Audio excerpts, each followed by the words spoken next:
이번 영상에서는 제가 지금까지 살면서 들어왔던 자산 형성 관련 수많은 조언 중에서 최고의 조언이자 십수년이 지난 지금도 여전히 유용하며 미래는 알 수 없지만 개인적인 생각엔 앞으로도 이 방식은 크게 변하지 않을 것 같은 느낌이 들어서 공유를 좀 해보려고 합니다.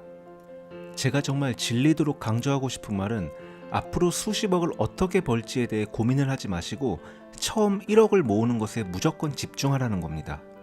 왜냐하면 1억이 된 이후에는 이 돈이 미치도록 굴러가기 때문입니다.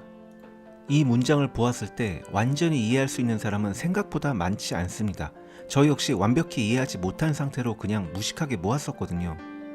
1억을 모은 사람은 생각보다 많지 않으며 모으더라도 1억에서 2억, 2억에서 3억도 똑같은 시간이 소모된다 라고 주장하는 사람도 안타깝지만 일부 있습니다. 그렇다면 첫 1억 원을 달성하기까지 힘든 이유는 무엇일까요? 대표적으로 두 가지 이유가 있는데 그 중 하나는 바로 수익 창출 능력입니다. 수익 창출 능력이라는 게 복잡한 의미가 아니라 단순히 얘기하면 나이입니다. 나이. 이제 막 게임을 시작한 사람들은 경험이 전혀 없기 때문에 경험이 풍부한 상대방과의 1대1 대전에서 절대 이길 수가 없죠. 딱 이 상태라고 보시면 됩니다. 나이가 어릴수록 수익 창출 능력은 굉장히 제한되어 있습니다. 제 아무리 능력이 좋다고 한들 기업은 경력자를 선호하고 이로 인해 더 높은 급여를 받는 직책을 구하는 건 불가능에 가깝기 때문입니다. 근데 낙담하지 않으셔도 될 게 인터넷을 적극 활용하는 MZ세대들은 스마트 스토어, 쿠팡 등의 온라인 판매 부업 시스템을 구축하거나 인스타그램, 유튜브를 통해 이들의 사용법을 전혀 이해하지 못하는 기성세대보다 훨씬 더 많은 돈을 벌어들일 수 있는 방법을 적극 활용하고 있기 때문에 기성세대에 비해 그렇게까지 불리한 상황만은 아니라고 생각합니다. 인터넷을 활용하여 얻는 수익 창출을 그대로 따라하며 돈을 벌고 있는 기성세대는 그렇게 많지 않습니다. 첫 1억 원 모으기까지 힘든 두 번째 이유는 바로 복리이자의 혜택을 거의 받질 못하기 때문입니다. 작은 눈덩이를 언덕 아래로 밀면 굴러가면서 계속해서 커지면서 아래에 도착할 쯤에는 거대한 눈덩이가 되죠. 여기서 눈덩이는 돈이며 이 눈덩이가 커질수록 더 많은 눈이 모이고 따라서 더 많은 복리이자를 얻을 수 있습니다. 그러나 최초 굴리는 눈덩이가 매우 작은 상태라면 아무리 굴려도 체감을 할 정도의 상당한 눈을 모을 수가 없습니다. 눈덩이가 불어나며 언덕 아래에 도착해도 눈덩이의 크기에 대단히 실망하게 됩니다. 예를 하나 들어보겠습니다. S&P 500에 1000만 원을 투자하고 연평균 7%의 수익을 얻었다고 가정할 때 5년 뒤에는 1000만 원이 약 1400만 원으로 늘어날 겁니다. 400만 원 조금 넘는 돈을 버는데 5년이나 걸린다는 건 1억에 도달하기까지 너무도 많은 시간이 걸린다는 의미죠. 결국 초기 투자 금액이 매우 중요한 겁니다. 이 차트를 한번 보시기 바랍니다.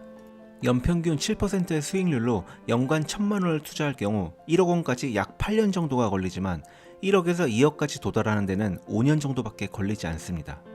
똑같은 1억인데도 0원에서 1억보다 1억에서 2억까지 달성하는데 2년 넘는 시간이 단축되게 됩니다. 이제 2억에서 3억까지 불어나는데 걸리는 시간은 4년이 채 되질 않으며 3억에서 4억까지는 3년, 4억에서 5억까지는 2년 반이면 됩니다. 그리고 5억 이상부터는 미친듯이 날아오르는 그래프를 굳이 따로 계산하지 않아도 쉽게 상상하실 수 있을 겁니다. 눈치 빠르신 분들은 아시겠지만 결국 핵심은 이 구간의 돈을 얼만큼 빨리 모으느냐에 달려 있습니다. 평범하게 투자해서 8년 정도 걸리는 이 시간을 몇 년만이라도 단축할 수 있게 된다면 이후의 시간은 얼마나 단축될 수 있을까요? 제가 이 채널에서 1억까지는 수단과 방법을 가리지 말고 돈을 모아야 한다고 계속 강조하는 이유가 바로 여기에 있습니다. 이 시간을 단축하는 것이 정말로 핵심입니다. 그렇다면 이 구간을 단축하기 위해서는 어떻게 해야 할까요? 앞에서 말씀드린 것처럼 평범하게 저축하여 연간 1000만 원 투자 시 1억 원까지 약 8년에 가까운 시간이 걸립니다.